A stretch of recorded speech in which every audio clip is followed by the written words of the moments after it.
Hi and welcome back again to the channel. On today's video, I want to discuss about 5 things that could be what you're doing wrong that's stopping you from getting a pro mix. Let's get into the video. I'm Zany, a recording and mixing engineer, and today I'll be telling you guys 5 things that are actually stopping you from getting a pro mix. This is from experience because I've worked with a lot of upcoming artists, and also I do consultations with people starting out learning to mix.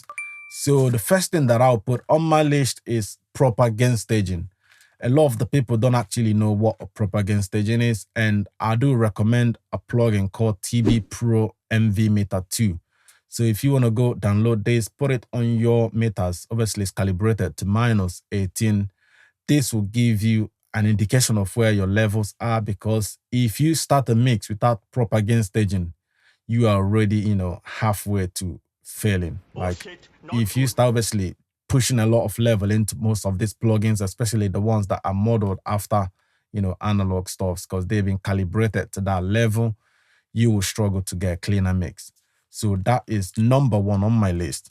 So the number 2 is not recording a proper song, in the sense that the vocal is not well recorded. There's a lot of room tone. It sounds thin. There's, some fuzzy kind of things happening because maybe the placement for the mic is not right, or the room that you are recording is not acoustically treated. Once you start off with bad recording, or even like the beats that you've got is not well mixed and you want to record into that, you already halfway to failing. Like you need to start with a good materials, be it, the samples that you are using.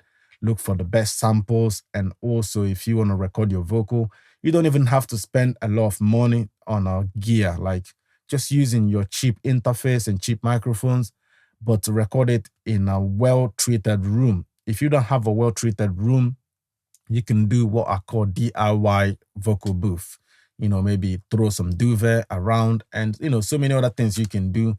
There's also some, reflection filters you can buy. That helps a lot.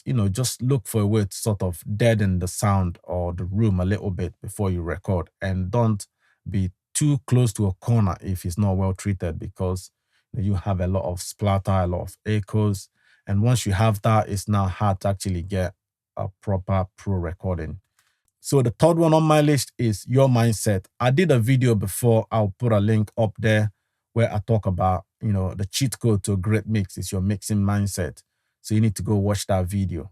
Your mindset is also what stops a lot of people from, getting a pro mix, because they always think that instead of actually getting a good recording, they are now thinking, no, I'll fix it in the mix. But that's obviously a wrong mindset. Also, when they are mixing, they're not thinking of how to actually enhance the sound or how to fix problems. All they're thinking about is how to, get a level right, in terms of like loudness. A lot of people, obviously, their mindset, they get caught up in so many things that it now stops them from actually focusing on what matters most. Just go watch that video that I put about, the mixing cheat code is your mindset. That will give you a lot more on that third one. So the fourth one on my list is presets and mix templates. Obviously, mix template is great thing, preset is great thing, but the people starting out, they don't know that that's just a starting. They just slap it on and leave it as it is, hoping that miracle will happen. But no, you need to actually use that as a stepping stone, then tweak everything, Even if I give you my mixing template or my mix presets, remember that I've set it with a different sound, so your sound will be different. You need to work on it, tweak it to match that your sound. Which now leads me to the last one. Why a lot of people obviously don't tweak is because they don't know the basics. So the fifth one is learn the basics. Know what an EQ is and what it's meant to do. Know what a compressor is and what it's supposed to do. Because if you know these things, like your EQ, your compressor, the shapers, like transient shapers, then you will know how to tweak those templates and presets that you've got or you've bought, you've downloaded for free, whatever. So learn the basics. If you would like to learn about, EQ basics, just leave a comment down below on this video. Or if you want to learn about, compressor basics, leave a comment. But what I will tell you for now is just think of an EQ as a level, the same way you would think of a compressor as a level.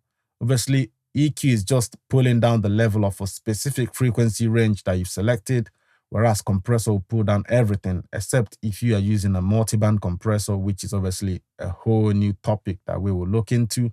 But if you like to obviously get a grip of the basics, leave me a comment down below and be sure to obviously check out my mix consultations, because I do one-to-one mix consultations, which you will learn a lot. So leave me a comment what you think about this video. But these are my 5 things that you could be doing wrong that's hindering you from getting a pro mix. Thanks for watching, and I'll see you guys on the next video. Bye for now.